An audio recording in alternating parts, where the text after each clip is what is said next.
Të nderuar, mirë se vini në podcastin e radhës.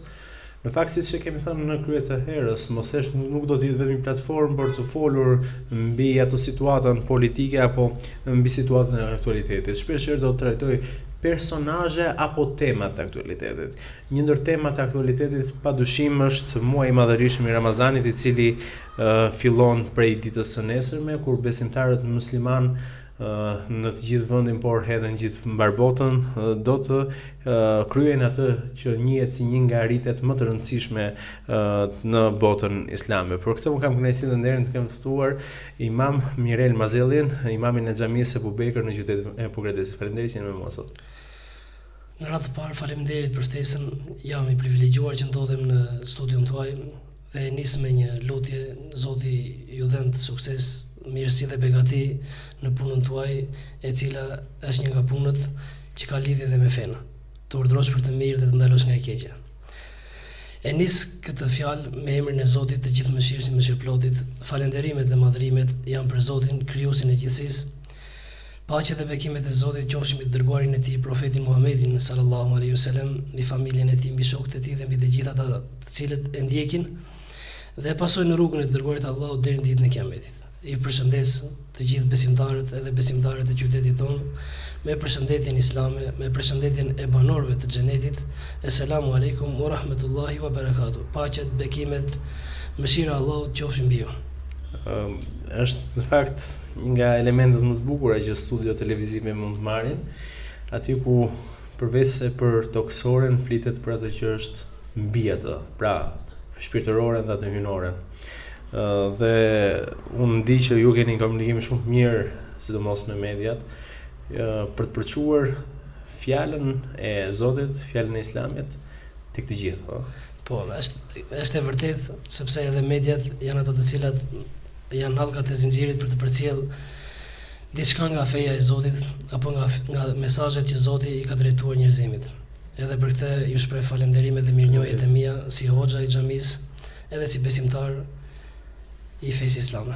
Në fakt u bën vite që jeni në drejtimin e xhamisë Pogradecit, por njëkohësisht edhe shumë vite që jeni në pozicionin e imamit. Dhe pikërisht gjithmonë nuk ndryshojnë vlerat për të cilat mund të jetë ky muaj. Është një nga muajt më të begat, muaji i Ramazanit. Çfarë përfitojnë besimtarët duke agjëruar, duke u përfshirë shpirtërisht në këtë muaj kaq të shenjtë, të paktën siç thuhet edhe në Kur'an, Mëse e vërtet, muaji i Ramazanit është një portë e madhe mirësish për atë i cili i shfrytëzon këto mirësi në këtë muaj. Ata të cilët ja dinë vlerën, se çfarë vlere ka ky muaj, e kanë lutur Zotin 6 muaj përpara se të vijë ky muaj. Që do me thënë, gjithmonë e kanë lutur Zotin, o Zot na i mundëso që ne të arrijmë këtë muaj të begat, siç është muaji i Ramazanit. Muaji i Ramazanit është një muaj i veçantë. Është një muaj ku ka mirësi të shumta. I dërguari i Zotit Muhamedi alayhis salam, paqja dhe bekimet e Zotit qofshin mbi të, në një nga thënjet e tij i përgëzonte shokët e vet kur vinte muaji i Ramazanit. Edhe unë gjej momentin edhe rastin, sepse sot me perëndimin e diellit ne hym në muajin e begat të Ramazanit. I dërguari i Zotit Muhamedi alayhis salam ju drejtohej shokëve të vet dhe ju thoshte: ju ka erdhur muaji i Ramazanit me plot mirësi dhe begati. Muaj në të cilin hapen dyert e parajsës të xhenetit edhe mbyllen dyert e ferrit të xhenemit. Në një muaj ku lidhen shejtanët agresor, në një muaj ku është një natë e cila është më mirë se 1000 muaj, nëse do ta llogarisim i bie një jetë për njeriu. Dhe kush përfiton për kësaj mirësie, kësaj nate, ka përfituar mirësi të shumta, dhe kush është privuar nga kjo mirësi, është privuar nga shumë mirësi. E si mos jetë muaji i Ramazanit, muaj begat, i cili pritet me padurim në zemrat e besimtarëve. Është një muaj ku hapen dyert e qiellit, ku lutja e agjëruesit është e pranuar tek Zoti, ku një vepër e mirë shpërblehet shumë fish. Pra çdo punë dhe vepër e mirë gjatë muajit të Ramazanit merr një dimension shumë të madh në shpërblimin e Zotit. dhe mbi të gjitha njeriu afrohet më afër pranë Allahut të madhruar gjatë ditëve dhe netëve të muajit të Ramazanit. E di çfarë më bën përshtypje, më ka bërë që i vogël përshtypje, edhe nga tradita familjare. Unë jam musliman dhe e kam mësuar nga gjyshja dhe më vonë nga familjarët e mi traditën e agjërimit. Ime gjyshe në kohën e saj të rinis, edhe pse kemi qenë në një vend nga më ateistë të deklaruar, agjëronte edhe pse punonte në fushë apo përballej me shumë sfida të ndryshme.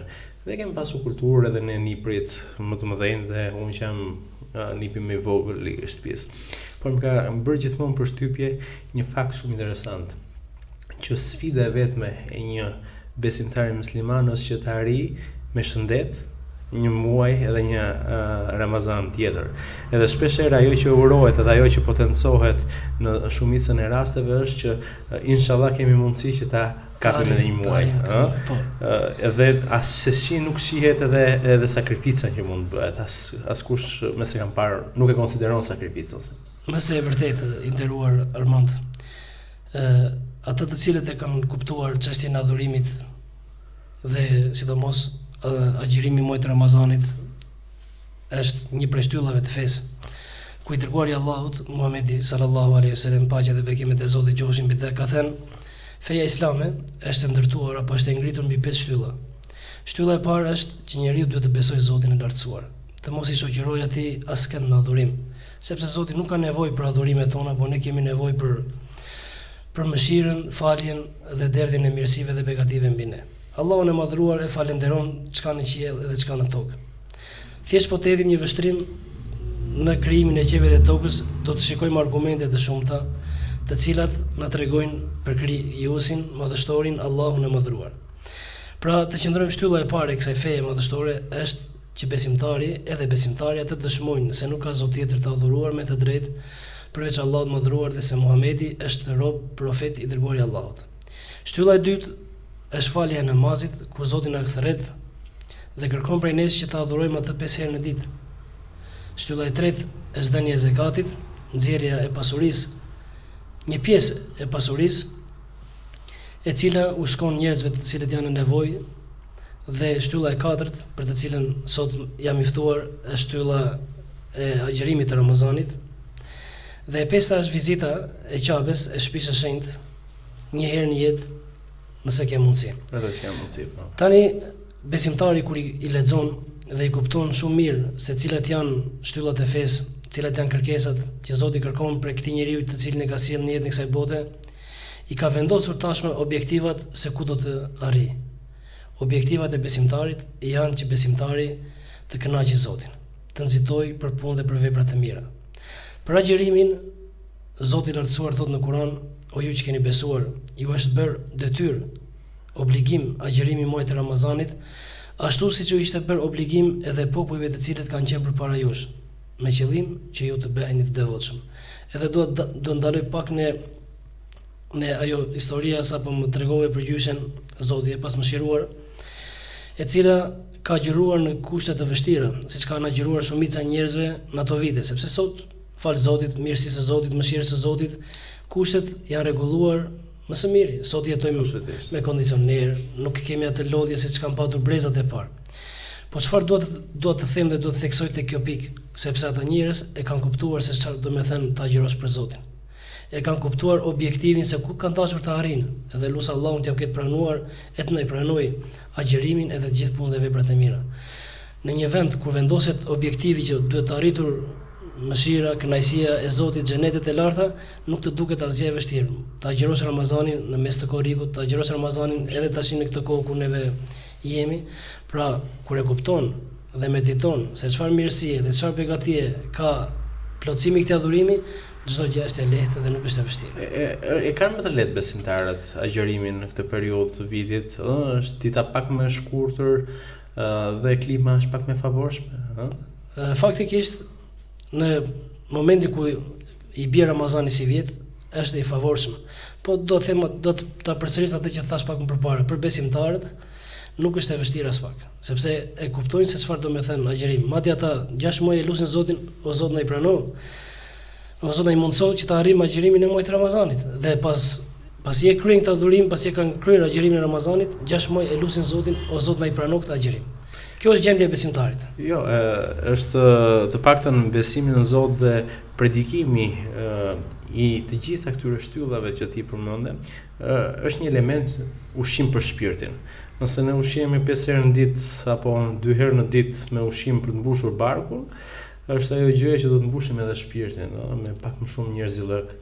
Dhe besoj që elementet të tilla na çojnë drejt asaj që njihesin ndryshe përmirësimi i gjendjes së individit, që njeriu të jetë më human, më i shoqërueshëm, më i dashur.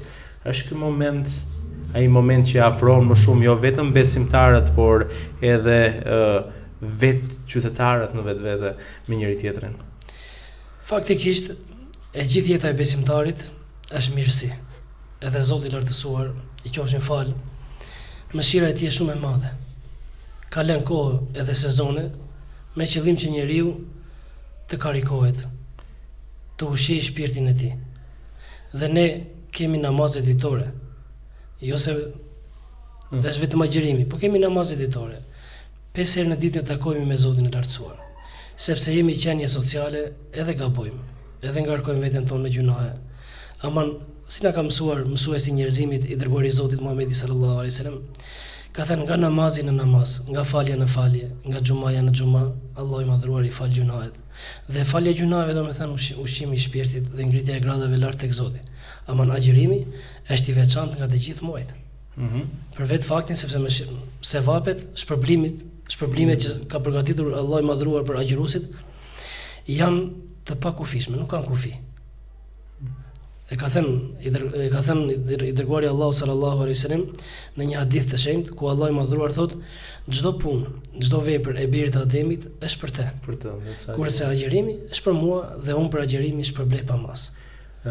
Ky mesazh i fundit apo kjo shprehja e fundit, agjërimi është për mua dhe unë për te shpërblej pa mas, kjo e bën besimtarin që të harrojë mundin, sakrificën dhe sakrifikon gjithçka për të arritur këtë shpërblim i cili nuk ka mas asnjëherë. Në fakt unë kam dëgjuar dhe kam ndjekur në disa raste teologë të njohur të cilët thonë që agjërimi ndër 5 shtyllat e Islamit ka një element më lidhës me vetë Allahun, që është elementi i drejt për drejt. Nëse të tjerat mund të jenë të dukshme, agjërimi është një element i padukshëm i cili vetë njeriu që agjeron mund ta di dhe nuk e di asnjë tjetër, është shumë intim si predikim, apo jo? Më së vërtet e ke kuptuar tamam siç duhet. Të gjitha punët dhe veprat e mira, adhurimet, sepse nëse më lejon ta shpjegoj se termin çfarë do të thënë adhurim, sepse adhurimi, koncepti i adhurimit nuk është vetëm namazi, nuk është vetëm agjërimi, nuk është vetëm zakati, nuk është vetëm haxhi, por koncepti i adhurimit në Islam është akoma më i madh dhe më i gjerë. Çdo fjalë, çdo vepër të cilën e do Zoti dhe ka urdhëruar Zoti dhe ka urdhëruar i dërguari i Zotit dhe ka vepruar i dërguari i Zotit, kjo quhet adhurim. Dhe atë çfarë e veçon agjërimin e muajit Ramazanit si muaj si adhurim i veçantë është intimiteti, ajo e cila e bën njeriu larg syfajsisë së njerëzve, sepse askush nuk e di që ti po agjeron. Askush nuk e di se ti je i agjërueshëm sot. Nuk e pengon njeriu të shkojë në kuzhina e tij dhe të fillojë të hajë të pi dhe të dalë jashtë në rrugë dhe të thotë unë agjeroj. Agjeroj, eksakt. Pra kjo është kultivimi i sinqeritetit. Dhe agjërimi, shkaku i obligimit të agjërimit është që njeriu të rregullojë raportet me Allahun e madhruar. Është një nga shkaqet më kryesore, është një nga portat më të mëdha që besimtari të kultivojë sinqeritetin e madh. Sepse i nderuar mandi, jetojmë në një kohë ku syfajësia është përhapur shumë. Për fat keq ka njerëz që edhe me bamirësinë abuzojnë.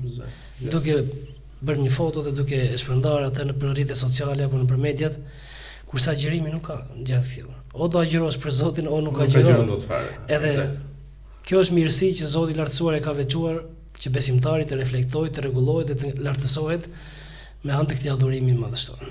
Jo, ajo është një element shumë interesant se thon sot biznesi më fitimprues është bamirësia. Për disa, nuk është për gjithë, por gjithsesi unë duhet të qëndroj tek rregullat e Ramazanit. Ramazani ka një sër rregullash. Përpos kaq ka edhe disa kategorizime për persona të cilët kanë detyrim të agjërojnë dhe ata të cilët Allahu i përjashton nga detyrimi me disa kritere apo jo. Po, me së vërtetë. Cilët janë? Në radhë të parë, agjërimi i Ramazanit është detyrë. Është obligim për çdo musliman dhe muslimane të cilët e kanë mbushur moshën madhore. Dhe shfrytëzoj rastin edhe momentin nga kjo studio që ai i cili agjeron, se ka dhe njerëz që përfshihen edhe nga fetë e tjera, thonë edhe unë do agjeroj. Po, na ka ndodhur kur kemi qenë student, kemi pasur kolegë të cilët kanë qenë nga besimit kristian, por ndiqnin të njëjtën gjë që ne bënim, pra bënim agjerimin, bënin dhe ata. Agjerimi që ti i pranueshëm tek Zoti dhe të arrish problemet e Zotit dhe të pranohen lutjet gjatë agjerimit, gjatë këtij adhurimi, gjëja e parë është Islami. Është që njeriu do ta pranojë ta pranojë Allahun si Zot vetëm, të pranojë Islamin dhe më pas ta agjërojë. Pra rregulli i parë është Islami, të jetë musliman ose muslimane.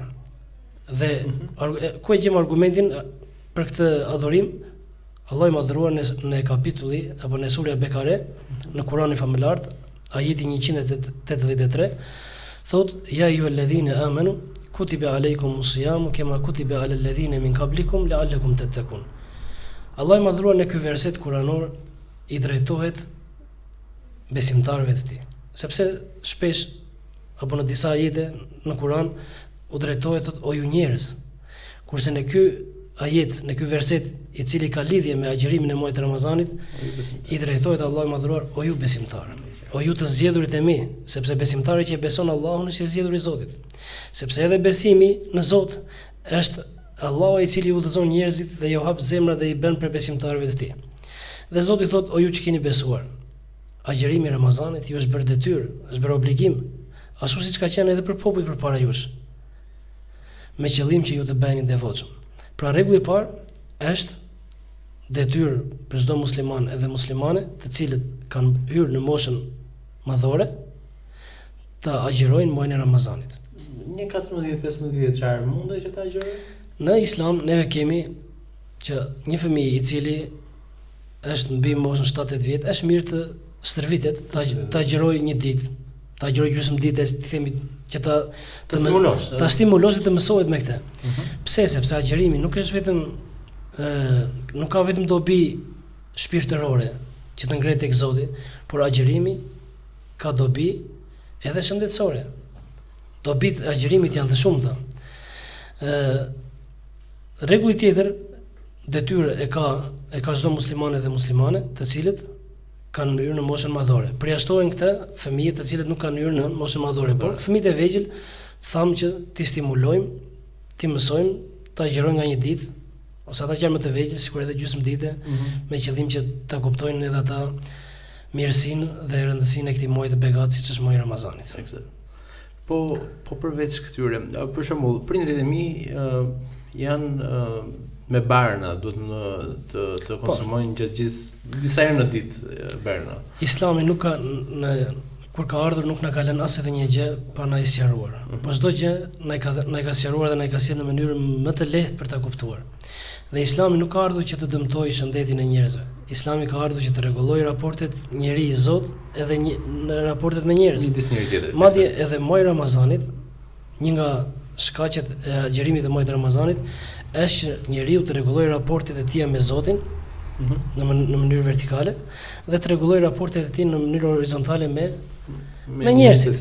Sepse Zoti nuk ka nevojë për atë agjerim i cili ai njeriu i cili nuk le punën dhe veprat e këqija. Thotë unë agjeroj pa mën në një anë shan, ofendon, përgojon. Shkel në nderin e njerëzve. Kjo nuk ka nevojë Zoti për këtë lloj agjerimi. Zoti ka nevojë që të rregullojë raportin me Zotin edhe me njerëzit. Përse përket smurve më shumë, ata të cilët nuk mundet që detyrimisht, jo vetëm që ta, sepse siç dihet që Ramazani mund të mbahet edhe më vonë nëse është i arsyetuar. Po ka disa njerëz të cilët nuk mund ta mbajnë dot as më vonë. Është moshuarit që mund të jenë. Këtu kemi lloj kategori njerëzish të cilët amnistohen nga agjerimi i muajit të Ramazanit. Për shembull, ka njerëz të cilët janë të sëmurë dhe sëmundja e tyre mund të shërohet ose të rikuperohet për disa ditë.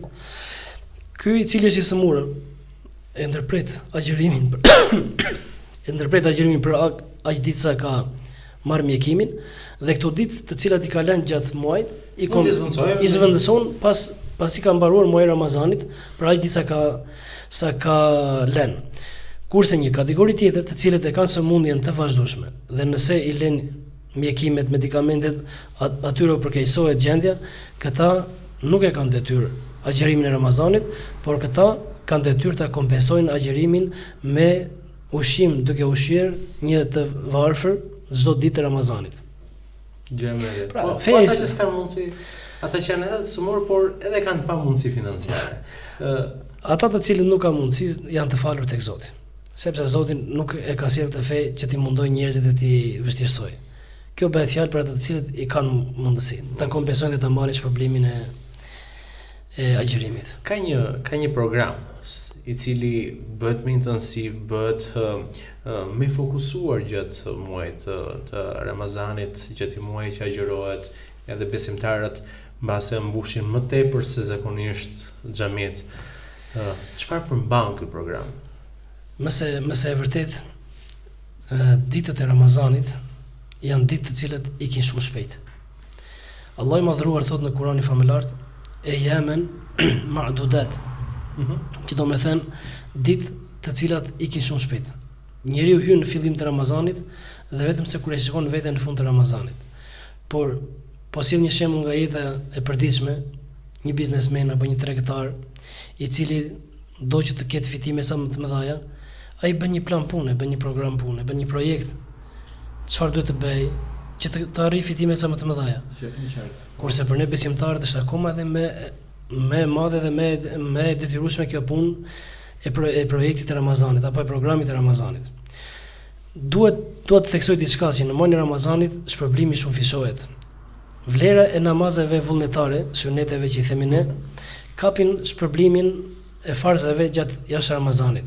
Një sadaka e vogël në Ramazan kap shpërblime shumë të mëdha, sepse Allah i madhruar i shumëfishon me shumëfish shpërblimin për veprat e mira.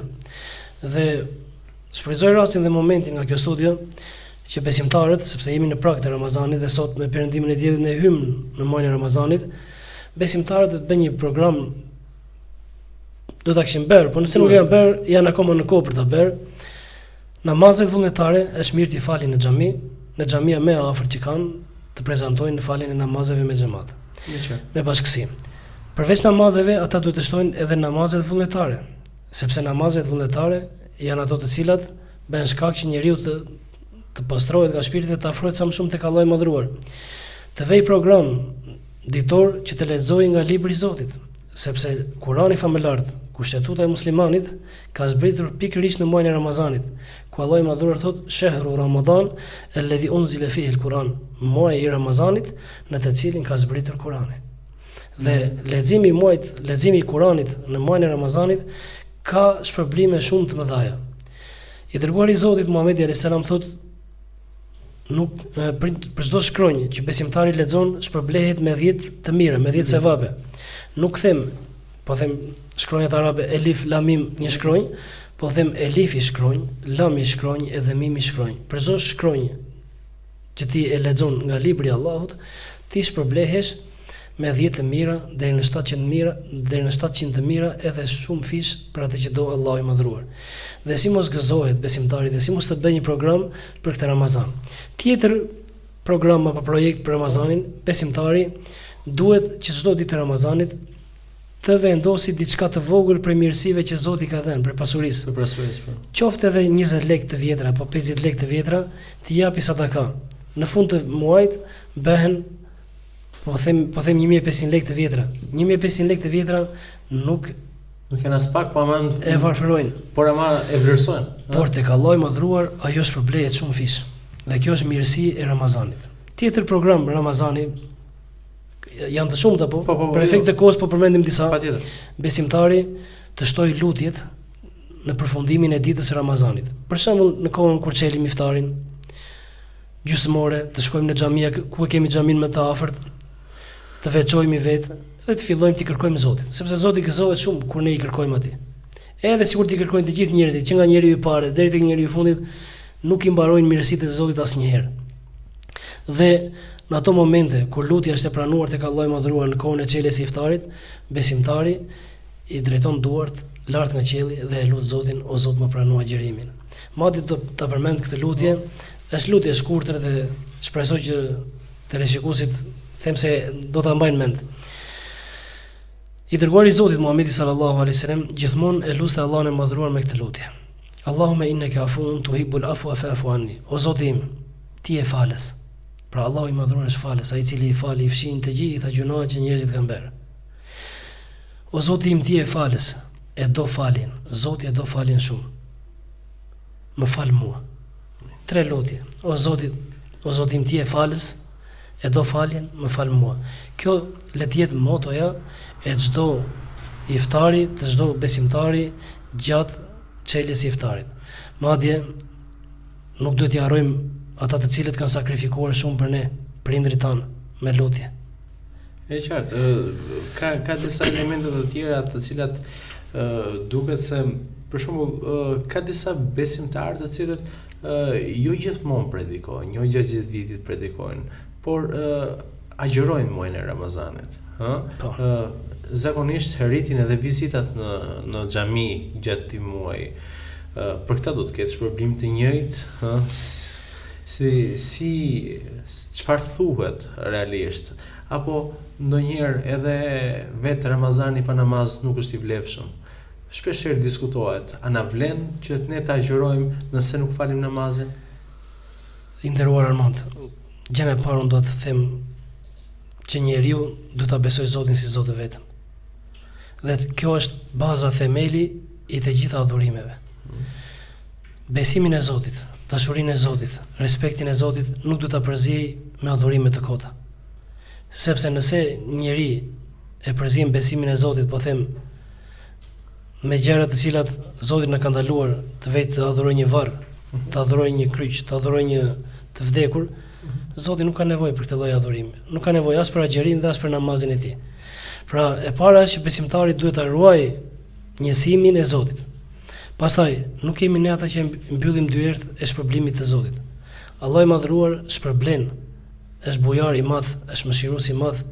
Ne u drejtojmë njerëzve ta fillojë agjërimin, sepse me agjërimin shumë njerëz kanë filluar edhe namazin, kanë dhënë edhe zakatin, kanë kryer edhe haxhin. Pra, nuk kemi ne pepengus të kësaj. Ku ma gjen kur thot populli që të gjesh një njerëz që agjeron, sepse ka hapur një derë për mirësive të Zotit. Si është më mirë ti kesh të tëra dyert të mbyllura, po të kesh një derë të hapur me Zotin. Normalisht do ta kesh një derë të hapur me Zotin. Pra është një derë, është një derë. Edhe gjatë këtij adhurimi besimtari ta lusi Zotin që ta udhëzojë, ta kuptojë fen ashtu siç duhet, ta praktikojë ashtu siç duhet, ti bëj adhurimet siç ka urdhëruar i dërguari i Zotit në përputhje me legjislacionin islam dhe të shpresoj tek pranimi i veprave tek Allahu i Madhëruar. Çfarë shpërblimesh ka? Vetë. Shpërblimi i Ramazanit, siç e thash në fillim të këtij emisioni, Allahu i Madhëruar shpërblen pa mas. Do të mjaftonte hapja e dyerve të xhenetit edhe mbyllja e dyerve të zjarrit të xhenemit.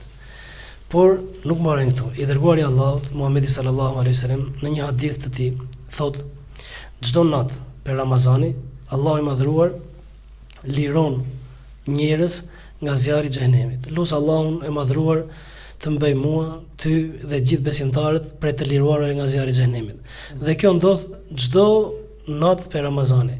Dhe pastaj po e përsëris prap, sepse kjo është brenga e çdo muslimani dhe muslimane që Zoti të na bëj për të liruarve nga zjarri i xhenemit, ne, familjarët tanë, farefisjen tonë, pasardhësit tanë, miqtë tanë, të cilët i njohim dhe na njohin dhe shkëmbejmë me ta atë kafen. Zoti na liroftë të gjithëve nga zjarri i xhenemit dhe na ndërtoftë një shtëpi në xhenet pranë afërsisë së tij. Amin. Këto janë në fakt lutjet të cilat i kujtojnë njeriu edhe vetë qenien e ekzistencës së tij. Shpeshherë themi që kjo botë është udhëtim I shkurtër, një udhëtim I cili nuk të çon askund përveç se të teston ty me veten tënde. E vërtet. Unë do ta përforcoj me një ajet kuranor, me një verset kuranor ku Allahu I Madhëruar thot: Zoti është ai I cili e krijoi jetën edhe vdekjen me qëllim për t'ju provuar se kush prej jush do të jetë më vepërmiri. Pra, jeta jonë në jetën e kësaj dynjaje apo të kësaj bote është thjesht një testim. Do të jemi besimtar të Zotit, do të jemi për atyre të cilët punojnë punë të mira, po jo vetëm punë të mira, por të bëjmë punën dhe veprën më të mirë, sepse këtë e do Zoti I lartësuar. Madje, thot Allahu I Madhëruar: Kul ya'malu fasayarallahu amalakum wa rasuluhu wal mu'minun. Allahu I Madhëruar thot thuaj, punoni, bëni vepra të mira, sepse veprat tuaja do t'i shikojë Allahu I Madhëruar, I të dërguarit e tij, edhe gjithë besimtarët. Jo, ka një element tjetër. Duket që nga aspekti social, ka një ftohje ndërmjet besimeve fetare edhe individëve. Por gjithsesi, ne shohim që në Pogradec ka shumë të rinj, shumë të reja të cilët duan dhe kanë dëshirën për të mësuar dhe për të thelluar në Islam, qoftë me mësime, qoftë me vetë humanizmin atyre duke shtuar dhe predikimin tek Zoti, apo jo? Si shihet kjo situatë në Pogradec? Po e them për në thonjza përmburje të dyja xhamit e qytetit, si xhamia ku unë jam imam edhe xhamia Bilal, janë dy xhamit kryesore të qytetit ku prezantohen nga të rinjt. Dhe kjo më gëzon. Jo mua, po gëzon çdo besimtar I cili e shikon atë prezantim të këtyre të rinjve që në moshë të re të rreshtohen duke adhuruar Zotin, duke agjëruar për Zotin, duke bërë vepra të mira. Njerëzit e kuptojnë këtë mirësi kur u ikën kjo mirësia pe duarve ose pe jetës së tyre. Absolutisht. Në një vend ku ka rini e cila rritet me edukim, me besimin e Zotit, me moralin Islam, ajo shoqëri e sigurt, e shoqëri ku në të ngrihen themelet e një shteti të fuqishëm. Po të paktën janë ata të cilët ja dinë vlerën dhe mirësinë kësaj gjëje. Në xhamit tona në qytet prezantojnë të rinjt edhe të rejat. Dhe kjo është mirësi për mirësive të Zotit, sepse një I ri sot I edukuar dhe I rritur me Islam do të thot një familje nesër. Një familje nesër do të thot një lagje nesër. Një lagje nesër do të thot një qytet me vlera dhe me morale të larta. Dhe një të nesmet të afërt, një shtet në të cilën do të mizotroj paqja, mirësia, larg korrupsionit, larg vjedhjes, të cilat sot na kanë ardhur duke më kryq në jetën tonë të përditshme. Absolutisht, kjo është por amon sfida. Dua të theksoj edhe këtë. Të gjithë ne duhet të kontribojmë për këtë punë fisnike dhe hynjore, që t'u flasim njerëzve për fenë e Zotit, për besimin e Zotit, sepse vetëm mirësi do të kenë këta njerëz dhe këto familje për ata të cilët e përqafojnë Islamin dhe jetojnë me Islam. Richard, cilat janë disa nga rregullat që e prishin, e bëjnë të pavlefshëm një agjërim, një ditë në agjërimit? Agjërimi I Ramazanit, për kufizimi I agjërimit është largimi nga ngrenja, nga pirja, nga marrëdhëniet intime, bashkëtorë, nga koha e agimit, e syfyrit, deri në perëndimin e diellit. Pra, nëse një njeri ha edhe pi me qëllim, e ka të prishur agjërimin e tij, asaj dite. Nëse njeri kryen marrëdhënie intime me bashkëshorten e tij gjatë kohës agjërimit, me vetë dije, e ka prishur agjërimin e tij. E vjella me qëllim, e prish agjërimin. Por unë me që jemi në kjo pikë, duhet të këshilloj në radhë të parë edhe veten time, edhe të gjitha ata teleshikues që na ndjekin, që me hyrjen e muajit të Ramazanit, me fillimin e agjërimit të ditëve të Ramazanit, besimtari duhet të ketë kujdes që ta agjërojë gjuha e tij, ta agjërojë syri I tij, ta agjërojë veshit I tij, ta agjërojnë gjymtyrët e tij, sepse Zoti nuk ka nevojë për agjërimin e atij personi I cili nuk I le punët dhe veprat e keqija. Richard, ajo ishte një nga elementat që unë kam lexuar më së tepërti, që disa individ gjatë Ramazanit marrin vetëm shpërblim vetëm etjen dhe urinë. Është thënie kjo që ka për njerëzve të cilët nuk marrin nga shpërblimi i Ramazanit vetëm se ngrenjen edhe atë etjen edhe urinë. Pra, njëri i cili nuk i praktis punën dhe veprën e keqe, mos e lodhi veten kot. Sepse Zoti nuk ka nevojë për këtë lloj agjërimi. Qëllimi i agjërimit është që besimtari të arrijë devotshmërinë. Dhe devotshmëria është të zbatosh urdhët e Zotit e të largohesh nga ndalesat që Zoti ka ndaluar ti shkelësh. Kjo është përkufizimi i devotshmërisë, për të cilën Allahu i Madhëruar thotë, për këtë qëllim e kemi bërë obligim agjërimin e Ramazanit. Është e qartë, sidomos në këto momente të para që ne besoj duhet të ftojmë të gjithë që nesër të lënë çdo gjë mbas shpinës, të bëjnë disa hallale, Po. dhe për të hyrë. Besoj se është një nga elementet të cilat do ta ketë çdo musliman përpara se të hyrë në agjërim, në Ramazan. Kjo është nga elementet e para që besimtari përpara se të hyrë në agjërim duhet të pastrojë një radhë të parë zemrën e tij, larg urrëties, larg sufajsisë, larg mendimallësisë. Sepse këto ndikojnë që besimtari të mos e ndjejë ëmbëlsinë e adhurimit, dhe sidomos për ata njerëz të cilët i kanë hyrë në hak të tjerëve, duhet të shkojnë dhe të kërkojnë halallekun. Dhe jo pa qëllim hoxha, kur e përcjell xhenazen, i drejtohet masës dhe i thotë i ndjeri i cili ka ndruar jetë, nëse ka marrë, ka folur dhe nuk ka mundur të kërkojë halallekun, aja bëni halal. Ne këtë shprehje, kjo do të jetë shprehja e çdo besimtari çdo ditë, çdo javë, çdo muaj, çdo kohë, nëse i ka hyrë dikujt në hak, të shkojë dhe të kërkojë halallekun, dhe jemi akoma në kohë që nëse ka ndonjë i kemi hyrë në hak ndonjërit, ne i themi kërkojmë ndjes, na fal, na i bëj halal, dhe nëse i ke borx, mirë është t'ia kthesh borxhin, që kur të hysh në Ramazan të hysh me zemër të pastër dhe me objektiv të qartë. O xhenderuar, sa vite keni që agjëroni vetë? Unë Islamin e kam pranuar që në moshë të vogël. Dhe mbaj mend vitet e para ka qenë 92-93. Dhe që nga e kohë kam filluar agjërimin edhe namazin. Dhe kjo është mirësi prej Zotit, i cili na ka udhëzuar që të vegjël, dhe lut Zotin që të na mbajë në këtë fe, të na japë një përfundim të mirë dhe të jemi shembull i mirë për njerëzit dhe jo shembull i keq. Sepse njeriu me shembullin e tij të mirë është një farë predikimi që i afron njerëzit në fenë e Zotit.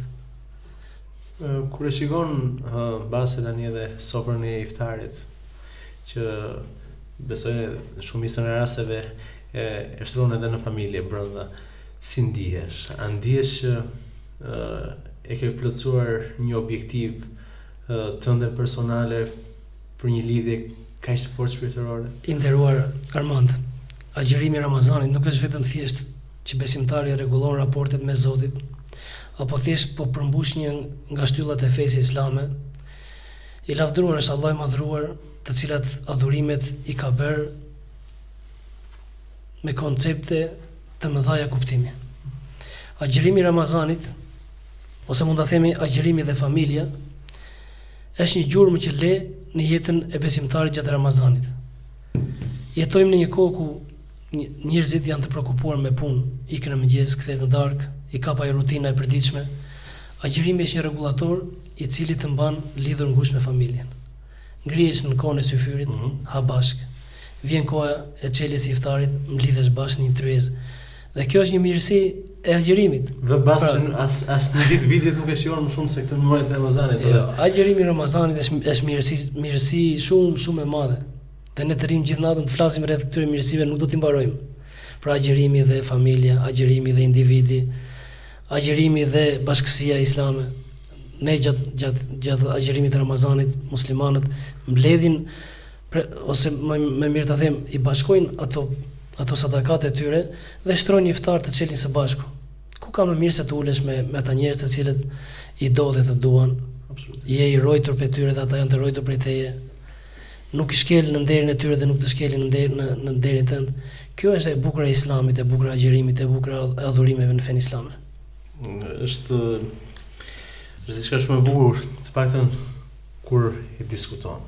Sepse sa herë që ti mund diskutosh diçka të re për Ramazanin, për vetë Islamin, aqëherë mëson elemente të reja që të plotësojnë edhe të bëjnë të bindesh më tepër në lidhje me sigurinë që duhet të kesh dhe të krijuesit. Më së vërtet, unë do të them edhe do shtoj diçka rreth kësaj. Jemi në muajin e Ramazanit, i cili ndryshe quhet edhe muaji i Kuranit, sepse në muajin e Ramazanit ka zbritur Kurani. Ne zbritim Kuranin në natën e Kadrit. Ne kemi zbritur Kuranin në natën e Kadrit. Nata e Kadrit, e cila është më e mirë se një muaj. Por atë çfarë dua të them, leximin e Kuranit në muajin e Ramazanit është një nga adhurimet më të veçanta. Pse? Sa herë që ti do ta lexosh Kuranin, aq herë më shumë do të gjesh gjëra të reja në të. Pse? Sepse Kurani është fjala e Allahut, është burimi i kësaj feje madhështore. Burimin kjo fe e ka tek ky Kuran, i cili ka 1440 vite që ka zbritur dhe nuk i ka ndryshuar dhe nuk do t'i ndryshoj asnjë presje. Pse? Sepse e ka dhënë garancinë ai i cili e ka zbritur, Allah i madhruar. Thot inna anzalna dhikra wa inna lahu lahafidhun. Ne thotë kemi zbritur atë Kuranin dhe ne jemi mbrojtës së tij, ruajtës së tij deri në ditën e Kiametit. Kjo e bën besimtarin që t'i shtohet vullneti për të lexuar librin e Zotit. Edhe këshilloj teleshikuesit ata të cilët na ndjekin gjatë muajit të Ramazanit le të lënë një pjesë me librin e Zotit, sepse Kurani është qetësi për zemrat, për shpirtrat e trazuar. Është adhurim me vete, siç është agjërimi, është edhe Kurani është adhurim me vete, leximi. Shikimi në të, leximi në të, meditimi në të, praktikimi i Kuranit. Të gjitha ato janë mesazhe që i drejtohen njerëzve individualisht edhe në bashkësi. E qartë. Sot shtohet një namaz tjetër, që është po kaq plotësues, edhe për nëse do ta themi ndryshe, edhe për ata që nuk kanë pasur mundësi që të falin rregullisht, besoj që edhe me shpresë Zotit do të kenë mundësi që të plotësojnë dhe të ecin me besimtarët të cilët kanë qenë të zakonshëm. Në muajin e Ramazanit është një adhurim, një namaz i veçantë, ku nuk falet gjatë jashtë Ramazanit. Dhe ky është namazi i teravive. Namazi i teravive është namazi i cili falet pas namazit të obligativ, pas namazit të darkës të yacis, dhe namazi i teravive është adhurimi i veçantë, sepse njeriu me namazin krijon lidhjen e fortë me Zotin, pra takim me Zotin. Njeriu kur është në namaz është i lidhur me Zotin. Allah i madhruar thot, nëse robërit e mi pyesin për mua, thuajuni atyre që unë jam afër, i përgjigjem lutjes kur ata më luten. Kur është njeriu më afër Zotit? Kur është në sejdë, badhën kur e vendos në tokë. Dhe namazi i teravive është një namaz i cili gërshetohet me agjërimin e Ramazanit, dhe kur gërshetohet namazi, agjërimi, bamirësia, lutja, frika, respekti ndaj Zotit, derdhen shpërblimet e mëdha të Zotit mbi atë njeriu i cili i praktikon këta. Një pyetje të fundit. Për shpërblimet folëm pak a shumë, edhe për rolin e Ramazanit edhe aspektin. A del një njeri i cili mbar Ramazanin, fal namazin gjatë këtij muaji, del me i pastër, nga ky qoftë në kontekst me veten, qoftë në kontekst me të tjerët. Normalisht. Jo vetëm nga aspekti fetar, edhe nga aspekti social. Në aspektin fetar, ne për këtë qëllim agjërojmë, falemi, bëjmë që të pastrohemi nga gjunahet, të afrohemi sa më shumë tek Zoti, të arrijmë ato objektiv çfarë do Zoti për agjërimit, për të bëhemi të devotshëm, të arrijmë shpërblimin e xheneteve të larta. Kurse në aspektin social, Ramazani është rregullator me vete. Besimtarët janë më bujar në Ramazan se sa jashtë Ramazanit. Dhe Ramazani vjen edhe si ndihmës për stresat të cilat janë në nevojë. Çdo musliman në fund të Ramazanit jep sadakan e fitrit. Përse jep sadakan e fitrit? E jep me qëllim që të ruaj adhurimin që ka bërë gjithë muajin e Ramazanit. Po jo vetëm sadakan e fitrit, po besimtarët shpërndajnë edhe shporta me ushqime për njerëzit të cilët janë në nevojë. Dhe agjërimi është edhe social. Pra u vjen ndihmë edhe njerëzve të cilët janë në nevojë. Ka për besimtarëve të cilët nxjerrin edhe zakatin, që plotësojnë shtyllën e tretë të fesë islame gjatë muajit të Ramazanit. Dhe zakati është një pasuri e caktuar prej sheriatit, për legjislacionit islam, e cila nxirret dhe u shpërndahet njerëzve të cilët janë në nevojë. Exact. Islami është fe e paqes, është fe e humanizmit, është fe e cila rregullon çdo gjë. Është e vërtetë dhe shpresoj që të jetë i mbar për gjithë besimtarët. Amin. Unë do doja shumë që ta vazhdoja bisedën, ne do të kemi mundësi që të flasim edhe për dy momente të tjera më vonë. Me kënaqësi. Është për natën e Kadrit dhe për vet Fitr Bajramin. Me kënaqësi. Por do t'ja lëm kohës këtë gjë. Inshallah. Me shpresë që të Zoti që do na japi mundësinë që të ulemi prapë. Inshallah. Të falenderoj shumë që ishe me mua. Faleminderit dhe ju jam shumë mirënjohës për ftesën që më bëhet. Dhe nëse më lejon një mesazh për të gjithë besimtarët edhe besimtarët e qytetit tonë, edhe rrethinave përreth, dhe kush e ndjek këtë emision, lut Zotin e lartësuar agjërim të lehtë, të pranuar dhe sa më shumë lutje, sa më shumë kërkim falje, sa më shumë bamirësi tek ata të cilët i kemi më të afërt dhe deri tek më i larti, sepse kur gërshetojnë të gjitha këto, barazimi pas këtyre është mëshirë, mirësi dhe begati e madhe që ka përgatitur Zoti për këtë Ramazan. Edhe një faleminderit dhe Zoti ju dhën sukses në punën tuaj. Amin, i nderuar Roç, unë do falenderoj vërtet shumë edhe e pas të lehtë Ramazan. Amin, Allah ju shpëlbeft. Faleminderit. Të nderuar miq, është në fakt një moment tepër i veçantë, siç e thash edhe në hyrje të kësaj interviste dhe këtij podcasti. Dhe të shpresoj dhe të uroj të gjithë besimtarëve musliman agjërim të lehtë dhe të pranuar dhe do të shihemi në podcastet e radhës. Faleminderit.